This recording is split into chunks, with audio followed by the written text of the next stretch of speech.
Subscribe our channel and press the bell icon at all so that never miss new update.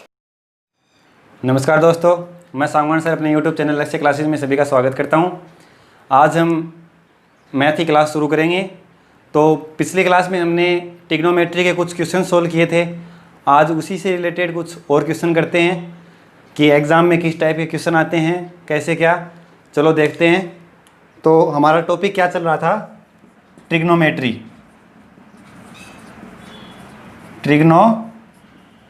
यही topic था हमारा। अब देखो, कुछ इंपॉर्टेंट क्वेश्चन के एग्ज़ाम में बात करते हैं। तो मैं आपके सामने क्वेश्चन लिखता हूँ। जैसे कि पहले क्वेश्चन की बात करें तो जैसे उसने क्वेश्चन दे दिया 1 + tan स्क्वायर थीटा इंटू में 1 + sin थीटा और इंटू में 1 - sin थीटा, और ऑप्शन उसने दे दिए 0, 1, 2, 3। ये चार ऑप्शन उसने दे दिए और उसने बोल दिया कि इसकी वैल्यू क्या होगी। ठीक है, ये उसने पूछ लिया। तो इसके दो ट्रिक हैं, दो मतलब तरीके से हम इसको कर सकते हैं। या तो देखो, मैंने आपको बताया था कि फॉर्मूले अगर जिसको याद हैं तो वो फॉर्मूले के बेस के ऊपर इसको कर सकता है। फॉर्मूले के बेस के ऊपर करेंगे तो कैसे करेंगे? देखो, एक फॉर्मूला आपने पढ़ा था कि 1 + tan square theta is equal to क्या होता है? sec square theta. ये एक फॉर्मूला था कि 1 + tan square theta is equal to, याद है? इसका मतलब 1 + tan स्क्वायर की जगह हम क्या लिखेंगे? sec स्क्वायर थीटा लिख दिया। अब देखो 1 + sin थीटा 1 - sin थीटा। देखो एलजेब्रा है ना, एलजेब्रा, उसके अंदर एक आपने 10th क्लास में आप पढ़ते भी आए हो कि 1 + sin थीटा यानी कि a + b a - b। एक फॉर्मूला पढ़ा होगा a + b a - b और a + b इजिकल टू क्या होता है? a² - b²। याद आया? इसका मतलब a की जगह 1 है और b की जगह sin थीटा है। तो इसको जब सोल्व करेंगे तो मैं क्या लिख सकता हूं? a की स्क्वायर यानी a की स्क्वायर 1 होती है, माइनस b की स्क्वायर यानी कि sin स्क्वायर थीटा। एक फॉर्मूला और पढ़ा था, वो क्या था? देखो, sin square theta plus cos square theta is equal to 1। ये पढ़ा था ना। यहाँ से cos स्क्वायर थीटा निकालेंगे तो क्या आएगा? 1 - sin स्क्वायर आएगा ना, और 1 - sin स्क्वायर यहाँ है। इसका मतलब इसकी जगह मैं cos स्क्वायर थीटा लिख सकता हूँ, और इनटू में क्या है? sec square theta. अब देखो, cos और sec एक दूसरे के अपोजिट होते हैं तो ये कैंसिल हो जाएंगे, यानी कि क्या आया? एक तो है ये तरीका। दूसरे तरीके की अगर बात करें तो वो क्या होगा? या तो हम, अगर हमें फॉर्मूले याद हैं, अब हो सकता है कि फॉर्मूले एग्जाम में ना भी याद रहें, तो कैसे करेंगे? जहां भी थीटा दे रखा है ना, इस थीटा की जगह कोई भी एंगल, कोई भी का मतलब ऐसा एंगल हमें लेना है। हमारे पास कौन कौन से एंगल थे? 0, 30, 45, 60 और 90। इनमें से वो एंगल लेना है, यहाँ पे पुट करना है, जिसमें से इन्फिनेटिव वैल्यू ना आए। ठीक है? तो जब ऐसा क्वेश्चन आ जाए ना, तो फिक्स है, एक फिक्स याद कर लो कि 45 डिग्री याद कर लो कि 45 डिग्री हमें यहाँ पुट करना है। तो यहाँ 45 पुट करेंगे, यहाँ भी 45, यहाँ भी 45, और जब उसको सोल्व करेंगे तो उसका आंसर भी एक ही आएगा। चलो देख लेते हैं। 1 + tan square theta, tan square 45, tan 45 की वैल्यू कितनी होती है? 1 होती है ना, यानी कि क्या आएगा? 1 + 1 की square 1। 1 + sin theta, 1 + sin 45, sin 45 की वैल्यू होती है 1/√2। इसी प्रकार यहाँ आएगा 1/√2। आ गया? अब देखो, a + b a - b वही आ गया, यानी कि a² - b²। ये तो कितना हो गया? 2 इंटू a की स्क्वायर 1 की स्क्वायर 1 माइनस b की स्क्वायर 1/√2 की स्क्वायर क्या होगी? 1/2। अब देखो, 2 इंटू में 1 में से आधा जाएगा, कितना बचेगा? आधा। 2 से 2 कैंसिल, क्या आया? 1। एक ही यहाँ आया है और एक ही यहाँ आया था। इसका मतलब इन दोनों तरीके से हम कोई भी तरीके से हम इस क्वेश्चन को सोल्व कर सकते हैं।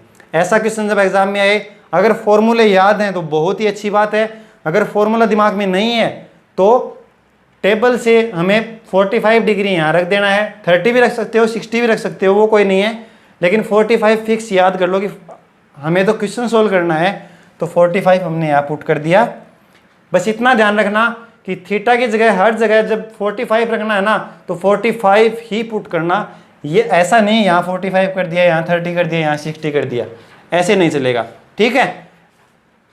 अब देखते हैं नेक्स्ट क्वेश्चन की बात करते हैं। अगला क्वेश्चन देखो, अगर हमें एग्जाम में क्वेश्चन दे दिया जाए कि a इज इक्वल टू दे दिया उसने, सॉरी a नहीं, उसने दे दिया x is equal to a cos cube theta, और उसने दे दिया y is equal to b sine cube theta, ठीक है। और उसने पूछ क्या लिया, x अपॉन a की power 2/3 plus y upon b की पावर 2/3, इसकी वैल्यू उसने पूछ ली, और उसने हमें ये दो वैल्यू x और y की वैल्यू दे दी, और उसने ये पूछ लिया। तो ऐसा जब क्वेश्चन आ जाए, उस क्वेश्चन को कैसे सोल्व करेंगे, देखो इसके अंदर क्या कर सकते हैं हम, ध्यान देना एक बार। यहां से देखो हमें पूछा क्या है, x अपॉन ए और y अपॉन बी पूछा है ना। जब इजिकल ये इनटू में है यहाँ दोनों, जब इस इक्वल टू के इधर a को लेके आऊँगा तो डिवाइड में आ जाएगा। तो इससे मैं क्या लिख सकता हूँ, देखो x upon A is equal to cos की power 3 theta, cos cube theta लिख सकता हूँ मैं। इसी प्रकार y upon B is equal to sine की पावर 3 थीटा। इतना सबको समझ में आ गया। अब देखो हमें जो पूछा था x अपॉन ए में पूछा था y अपॉन, ये तो हमारे पास आ गए। अब बात पावर के अनुसार करने की है। तो देखो यहाँ ये क्यूब है, इसको मैं ये लिख सकता हूँ ना, इसको ध्यान देना एक बार, कोस थीटा की पावर 3। मैंने स्टार्टिंग में बताया था कि थीटा के ऊपर पावर का कोई प्रभाव नहीं पड़ता। इसका मतलब इसको मैं ये भी लिख सकता हूँ। तो देखो कोस थीटा की पावर 3 है, जब इस 3 को मैं इक्वल टू के इधर लेके आऊँगा तो 1 अपॉन में आ जाएगी ना। तो मैं इसको क्या लिख सकता हूँ, x की power 1/3 is equal to cos theta, ये मैं लिख सकता हूँ। ये मैंने लिख दिया। इसी प्रकार जब मैं यहाँ y अपॉन बी की power 1/3 is equal to sine theta, ये लिख दिया, यानी कि कोस थीटा की वैल्यू ये आई और साइन थीटा की वैल्यू ये आ गई। हमें चाहिए क्या, 1/3 की जगह 2/3 चाहिए। इसका मतलब ऊपर वाली जो संख्या है, पावर की जो ऊपर वाली संख्या है, इसको 2 से मल्टीप्लाई किया है। अगर मैं इसका स्क्वायर कर दूं दोनों साइड तो कोई फर्क पड़ेगा? कोई फर्क नहीं पड़ेगा। जब इस दोनों साइड में स्क्वायर कर दी ना तो कोई फर्क नहीं पड़ेगा। इसका मतलब जब इसको अंदर मल्टीप्लाई करूंगा तो क्या आएगा, देखो x अपॉन ए की power 2/3 is equal to cos square theta, ये हमारे पास आ गया। इसी प्रकार जब मैं इसको करूंगा तो क्या आएगा, y अपॉन बी की power 2/3 is equal to sine square theta. इतनी बात सबको समझ में आ गई ना। साइन स्क्वायर थीटा की वैल्यू आई, y अपॉन बी की पावर, यानी कि y अपॉन बी की पावर 2/3 की वैल्यू कितनी आई, साइन स्क्वायर थीटा, और x अपॉन ए की पावर 2/3 की वैल्यू कितनी आई, कोस स्क्वायर थीटा। ये दोनों वैल्यू हमें दे रखी थी, इन्हीं का मान पूछा था। तो x अपॉन ए और y अपॉन इन दोनों की वैल्यू हम यहाँ पुट कर देंगे, यानी कि मैं इसको क्या लिख सकता हूँ, कोस square theta plus sign square theta लिख सकता हूँ।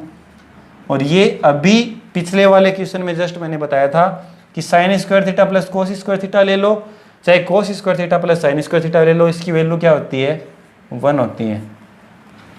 इसका मतलब इसका आंसर क्या आया, 1 आया, 1 आया। ठीक है। अब देखो उस तरीके से हमने इस क्वेश्चन को सोल्व किया। अब मान लो कि वो जो जिस तरीके से हमने किया है वो टाइप हमें नहीं पता, इसको और शॉर्टली करने की कोशिश करते हैं। तो इसकी दूसरी जो टाइप है वो मैं आपको बताऊं कैसे करते हैं। देखो, मैंने जस्ट पिछले क्वेश्चन में आपको क्या बताया था कि जब कोई फॉर्मूला याद ना हो, कोई और ट्रिक याद ना हो, तो क्या करना है, थीटा की वैल्यू पुट कर दो कोई भी, ठीक है। तो मान लो कि मैं इस क्वेश्चन में, पिछले क्वेश्चन में मैंने 45 पुट की थी ना, इस क्वेश्चन में मैं थीटा की जगह 0 वैल्यू पुट कर देता हूँ। तो लेकिन एक चीज़ ध्यान रखना, यहाँ जो थीटा की वैल्यू पुट होगी वो वहाँ होगी। ऐसा नहीं है कि यहाँ 0 कर दिया, यहाँ 30 कर दी। जो थीटा की वैल्यू यहाँ पुट होगी वही वहाँ होगी। मान लेता हूँ मैंने यहाँ थीटा की वैल्यू पुट कर दी 0 डिग्री, ठीक है। तो x इजिकल टू क्या आ जाएगा, कोस 0 है, कोस 0 की वैल्यू कितनी होती है, कोस 0 का मान कितना होता है, कोस 0 का मान होता है 1, होता है ना। तो a इंटू 1 की क्यूब आ जाएगी, और 1 की क्यूब क्या होती है, 1 ही होती है। और a को जब 1 से मल्टीप्लाई करेंगे, 1 से मल्टीप्लाई करेंगे तो क्या आएगा, a ही आएगा, यानी x की वैल्यू क्या आ गई, a आ गई। इसी प्रकार जब मैं y is equal to b into sine 0, sine 0 का मान क्या होता है 0, तो इसको 0 की क्यूब क्या होगी 0, तो b को जब 0 से मल्टीप्लाई करेंगे, यानी किसी भी संख्या को जब 0 से मल्टीप्लाई करेंगे तो क्या आएगा 0। y की वैल्यू कितनी आई 0, और x की वैल्यू क्या आई a। ये दोनों वैल्यू यहाँ पुट कर दो। तो देखो, x की जगह जब a पुट करेंगे, a अपॉन a की पावर 2/3 प्लस y की जगह 0 पुट करेंगे, 0 अपॉन b की पावर 2/3। a से a कैंसिल हो गया, कितना बचा 1। 1 की पावर कितनी भी हो उसका मान क्या होगा 1 ही होगा, यानी कि यहाँ तो आ गया 1, प्लस देखो 0 बटे कोई संख्या है b, a और b कोई संख्या ही तो हैं। तो मैंने स्टार्टिंग में बताया था जब हमारा टॉपिक स्टार्ट हुआ था कि 0 के अपॉन में कोई भी संख्या हो, a b कुछ भी हो p q, 0 के अपॉन में अगर कोई संख्या होगी उसका मान तो होगा 0, और किसी संख्या के अपॉन में अगर 0 है उसका मान होगा इन्फिनिटी। तो यहाँ 0 के अपॉन में है ना, तो इसका मान क्या है 0, 0 की पावर कुछ भी हो क्या आएगा 0, तो 1 प्लस 0 क्या आया 1, और वहाँ से भी हमारी वैल्यू क्या आई थी 1 आई थी, तो यहाँ से 1 आई है। इसका मतलब हम इस तरीके से भी सोल्व कर सकते हैं क्वेश्चन को। अब नेक्स्ट क्वेश्चन की बात करते हैं। देखो नेक्स्ट क्वेश्चन क्या है, तीसरा क्वेश्चन। अगर हमें एग्जाम में क्वेश्चन दे दिया जाए, जैसे कि उसने दिया है a plus b is equal to, उसने दे दिया 45 डिग्री, उसने ये दे दिया सिर्फ कि a plus b is equal to 45 है, और उसने पूछ क्या लिया 2 इंटू 10a प्लस 10b और माइनस में 1, इसकी वैल्यू उसने पूछ ली, और उसने दिया क्या है हमें सिर्फ a plus b is equal to 45 degree, ये उसने दे दिया। तो अब इस क्वेश्चन को सोल्व कैसे करेंगे। जब शॉर्ट ट्रिक की बात करते हैं तो देखो, वैसे तो हम जब इसको सोल्व करने बैठेंगे तो बहुत लेंथी हो जाएगा। कैसे करेंगे, देखो 10a प्लस 10b दे दिया, इसका मतलब इस क्वेश्चन से ये फॉर्म हमारे पास आनी चाहिए। तो ये फॉर्म कैसे आ सकती है, इस क्वेश्चन को दोनों साइड में 10 से मल्टीप्लाई करो, फिर 10a प्लस b का फॉर्मूला मैंने बताया था 10a प्लस 10b बटे अपॉन में 1 माइनस 10a 10b, उसके हिसाब से इसको सोल्व करते रहेंगे। लेकिन इतना टाइम हमारे पास एग्जाम में नहीं होता, तो इसको सोल्व कैसे करेंगे। इसको सोल्व करने के लिए एक चीज़ देखो, इसने बोला है कि a plus b is equal to 45 degree इसने दिया है, तो इसका मतलब क्या है, जो a और b इन दोनों का योग है वो 45 है। तो मैं a की वैल्यू और b की वैल्यू, जैसे मान लो मैं a की वैल्यू 0 ले सकता हूँ, और a की अगर 0 लूँगा तो 0 में कितने ऐड करूँ कि 45 बन जाए, तो b की वैल्यू मैंने 45 ले ली, ये a और b है, दोनों है। ऐसे ही मैं a की वैल्यू कोई और वैल्यू पुट कर सकता हूँ, जैसे कि आप बोलोगे सर 0 और 45 ही क्यों की। अब देखो मैं एक बताता हूँ, अगर मैं इसकी 30 पुट कर लेता हूँ तो इसकी क्या बची, 15 बची। लेकिन 10 15 हमारे पास 15 का तो टेबल में कोई वैल्यू नहीं होती, कोई मान ही नहीं होता। इसका मतलब 0 और 45 ही, इसको ऐसे कर सकते हैं कि A की 45 कर सकते हैं और B की क्या हो जाएगी 0। इसका मतलब यही एक हम वैल्यू मान सकते हैं। एक ट्रिक की बात करते हैं करें तो इनमें से कोई भी वैल्यू पुट कर सकते हैं। तो चलो मैं कर लेता हूं कि A की जगह मैंने 0 पुट कर ली और B की जगह मैंने 45 डिग्री यहाँ पुट कर देंगे। तो देखो जब A की जगह 0 पुट करेंगे तो देखो क्या लिखेंगे, 2 into tan 0 plus tan 45। A और B की वैल्यू पुट कर दी और माइनस में 1। tan 0 का मान क्या होता है, tan 0 का मान होता है 0। ठीक है, क्यों होता है 0, क्योंकि tan का फॉर्मूला क्या होता है साइन अपॉन कोस। साइन 0 का मान 0, कोस का मान 1, तो क्या आ जाएगा 0 अपॉन 1 यानी 0। तो tan 0 का मान कितना आया 0 प्लस tan 45 का मान क्या होता है टेबल में 1 और माइनस का 1। तो यहाँ क्या आएगा 2 इंटू 1 क्या आ जाएगा 2, 2 माइनस 1 इज इक्वल टू क्या आया 1। यानी कि इस क्वेश्चन का आंसर क्या आएगा 1 आएगा। ठीक है, अब नेक्स्ट क्वेश्चन की बात करते हैं। तो एग्जाम में देखो कुछ इस प्रकार के क्वेश्चन, चौथे क्वेश्चन की जब बात करते हैं तो उसने जैसे क्वेश्चन हमें दे दिया कि कोस की पावर 4 थीटा माइनस साइन की पावर 4 थीटा इजिकल टू उसने दे दिया 2/13। ये उसने हमें दे दिया और उसने पूछ क्या लिया, कोस square theta minus sine square theta plus 1। इसकी वैल्यू उसने हमसे पूछ ली। ठीक है, तो इस क्वेश्चन को कैसे सोल्व करेंगे, एक चीज देखो ध्यान देना, ऊपर हमें दे रखा है, देखो क्या दे रखा है, कोस की पावर 4 थीटा दे रखी है ना। मैं इस कोस की पावर 4 थीटा को ऐसे लिख सकता हूं क्या, स्क्वायर की स्क्वायर, जब इसको मल्टीप्लाई करेंगे तो क्या आएगा 4 थीटा ही आएगा। इसी प्रकार मैं इसको ये लिख सकता हूं साइन स्क्वायर थीटा की पावर, मतलब इसकी होल स्क्वायर इजिकल टू क्या आया 2/13 आ गया।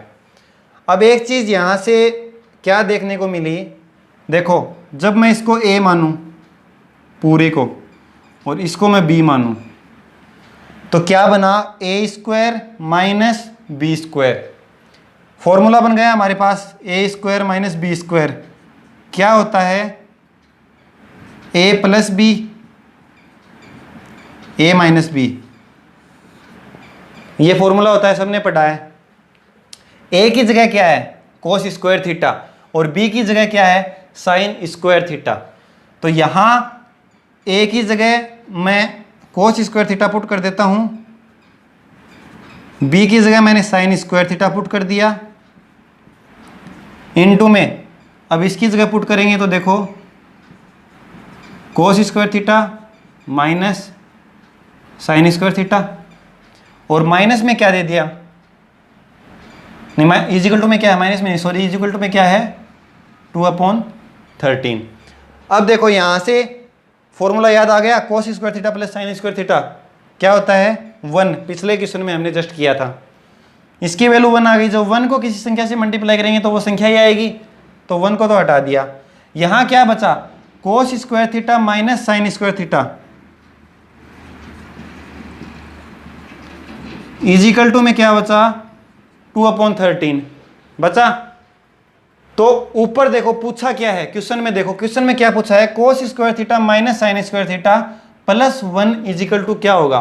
तो एक चीज देखो इसकी वैल्यू हमारे पास आ गई, इसकी वैल्यू हमारे पास है ना 2/13। जब 2/13 यहां पुट कर देंगे तो हमारा क्वेश्चन सोल्व हो जाएगा। ठीक है, तो देखो 2/13 में यहां पुट करूंगा प्लस 1, इसमें 1 ऐड कर दूंगा तो क्या आया, जब इसमें 1 ऐड करेंगे तो क्या आएगा 15/13 13 यानी कि 15/13। जब इसको या तो ऑप्शन में ये मिलेगा, अगर ये नहीं मिला तो दूसरा ऑप्शन क्या मिल सकता है, 1 इंटू 2/13 यानी कि एक सही 2/13। इसको वैसे इंग्लिश में बोल सकते हैं, हिंदी में क्या बोलें, एक सही 2/13, ये ऑप्शन भी मिल सकता है। ठीक है, तो इस क्वेश्चन को इस टाइप से हम सोल्व करेंगे। चलो नेक्स्ट क्वेश्चन की बात करें तो देखते हैं। नेक्स्ट क्वेश्चन में अगर वो एग्जामिनर ने हमें जैसे क्वेश्चन दे दिया कि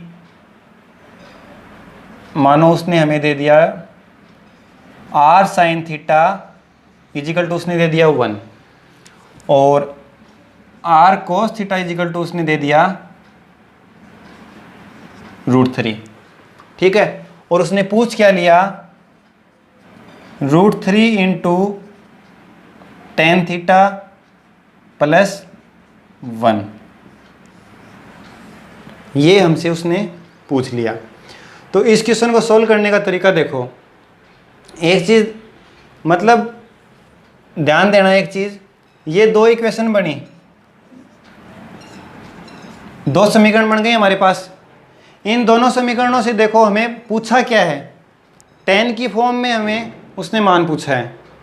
क्वेश्चन में हमारे पास साइन और कोस हैं, तो मैंने आपको कुछ फॉर्मूले बताए थे। उन फॉर्मूलों में मैंने बताया था कि tan theta is equal to, tan theta का एक फॉर्मूला होता है sin theta upon cos theta, सबको याद है ये formula, tan theta is equal to. तो इस इक्वेशन से हमारे पास दोनों इक्वेशन में साइन और कोस दे रखे हैं, यानी कि इस फॉर्मूले को देखते हुए यहां से हमें क्या मिला, यहां से हमें मिला कि जब मैं इक्वेशन 1 को और इक्वेशन 2 को अपॉन कर दूं, मतलब इन दोनों को डिवाइड कर दूं, दोनों साइड, लेफ्ट हैंड साइड और राइट हैंड साइड, तो हमारे पास साइन अपॉन कोस की फॉर्म आएगी, यहां से आ जाएगी ना। तो मैं इसको क्या लिख सकता हूं, देखो r sin theta upon r cos theta, इसकी लेफ्ट हैंड साइड अपॉन में इसकी left hand side, is equal to इसकी राइट साइड और इसकी राइट साइड, दोनों अपॉन कर दी। देखो r से r कैंसिल हो गया, क्या बचा, sine theta upon cos theta. Sine theta upon cos theta क्या होता है, tan थीटा, सब जानते हैं। tan थीटा इजिकल टू क्या आया, 1/√3।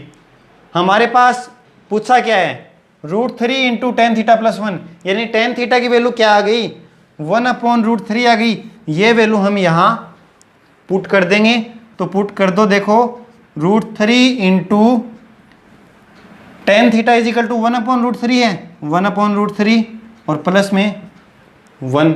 जब इसको इससे मल्टीप्लाई करेंगे √3 से, √3 कैंसिल हो जाएगा, यहाँ क्या बचा 1, तो 1 + 1 इजिकल टू क्या आया 2। क्वेश्चन सॉल्व हो गया। ठीक है, सबको समझ में आ गया। तो एग्जाम में यही हमें देखना है कि कौन सी ट्रिक लग सकती है।